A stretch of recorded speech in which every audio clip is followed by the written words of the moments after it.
The city wept, a million gray tears streaking down window panes and pooling on asphalt. For most, it was just another Tuesday, another downpour to navigate with hurried steps and shielded faces. But for Leo, the rain felt personal, a mirror to the quiet storm brewing inside him.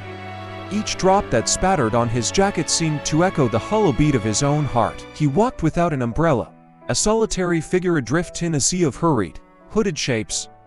The streetlights bled into shimmering reflections on the wet ground, blurring the world into a melancholic watercolor painting. He wasn't going anywhere in particular, he was just moving, hoping the motion might somehow outrun the stillness that had taken root in his soul. People bustled past, their colorful umbrellas like fleeting, cheerful thoughts he couldn't quite grasp. He was just a ghost in the machine of the city, unseen, unheard, and soaked to the bone. Then, a sudden, mischievous gust of wind swept through the canyon of buildings. It snatched at awnings, rattled street signs, and performed a chaotic ballet with discarded newspapers. And in that moment of blustery energy, it plucked a single, vibrant object from the crowd. A red umbrella, bold and brilliant against the monochrome backdrop, was lifted from a woman's grasp. It tumbled through the air, end over end, a scarlet pinwheel against the gray sky, before skittering across the pavement and landing, with a soft splash, directly at Leo's feet. It lay there, a splash of defiant color in his muted world, an unexpected invitation. For the first time all day, Leo stopped walking. He looked down at the umbrella, then up, searching for its owner. And there she was, Clara, standing a few feet away, her hair already dampening, a look of surprised dismay on her face. Leo bent down, his fingers closing around the cool, smooth handle of the umbrella.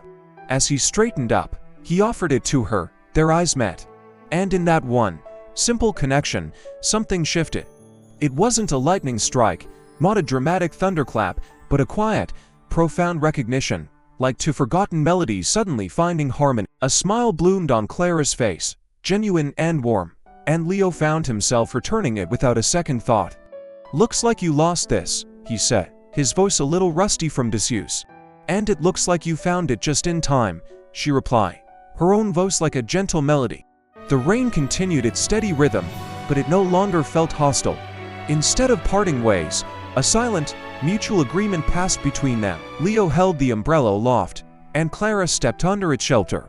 And just like that, they were walking together, two strangers sharing a small, dry world under a canopy of red. The city's symphony played on around them, the hiss of tires on wet roads, the distant wail of a siren, the rhythmic patter of rain on their shared shield. But within their small circle, a new sound was emerging: conversation. It started with the usual pleasantries about the unpredictable weather, but quickly deepened. They talked about their days, the little frustrations and the quiet hopes. Leo found himself sharing things he hadn't spoken aloud to anyone, an ease in his words that surprised him. Clara listened, truly listened, her questions thoughtful, her laughter infectious. She told him about her love for old bookshops and the way the city looked from her apartment window at dawn. With every step, the distance between them shrank, not just physically, but emotionally. They were no longer just two people under an umbrella. They were Leo and Clara, discovering a shared rhythm in their steps and their speech. The world outside their red canopy seemed to fade away, the rushing crowds and noisy traffic becoming a mere backdrop to their burgeoning connection. They found themselves standing outside a small, cozy cafe, the windows glowing with a warm, inviting light. The aroma of roasted coffee and fresh pastries wafted out, a welcome embrace from the damp air. The relentless downpour had softened now, easing into a gentle, almost musical drizzle. They paused, looking at each other under the crimson dome of the umbrella. The laughter was still bubbling between them, a light and easy thing. It was in that moment, standing before the cafe's golden glow, that they both realized they didn't want the walk to end. Inside, the world was a blur of happy patrons, but all they could see was each other. The city had tried to drown them in its gray mood, but they had found an island of warmth and color, a space where time seemed to slow, just for them. Their conversation, which had flowed so effortlessly on the street, now settled into a comfortable silence, their shared smile saying more than words ever could. "I don't want this to be our last conversation," Leo said, the words feeling more true than anything he'd said all day. Clara's smile widened.